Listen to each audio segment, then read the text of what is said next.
এই কথা শুনিবা মাত্র জয়রাম ক্ষোভে লজ্জায় রোষে যেন একেবারে ক্ষিপ্ত প্রায় হইয়া উঠিলেন।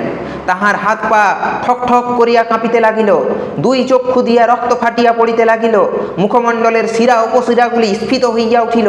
কম্পিত স্বরে ঘাড় বাঁকাইয়া বারংবার বলিতে লাগিলেন, হাতি দিলে না, হাতি দিলে না। সমবেত ভদ্রলোকগণ ক্রীড়া বন্ধ করিয়া হাত গুটাইয়া বসিলেন। কেহ কেহ বলিলেন, তার আর কি করবেন মুখুজ্জে মশাই, পরের জিনিস, জোর তো নেই, একখানা ভালো দেখে গরুর গাড়ি ভাড়া করে নিয়ে রাত্রি 10টা-11টার সময় বেরিয়ে পড়ুন, ঠিক সময় পৌঁছে যাবেন। ওই ইমামদ্দি শেখ একজোড়া নূতন বলদ কিনে এনেছে, খুব দ্রুত যায়। জয়রাম বক্তার দিকে দৃষ্টিমাত্র না করিয়া বলিলেন, না, গরুর গাড়িতে চড়ে আমি যাব না, যদি হাতি চড়ে যেতে পারি তবেই যাব, নইলে এ বিবাহে আমার যাওয়াই হবে না।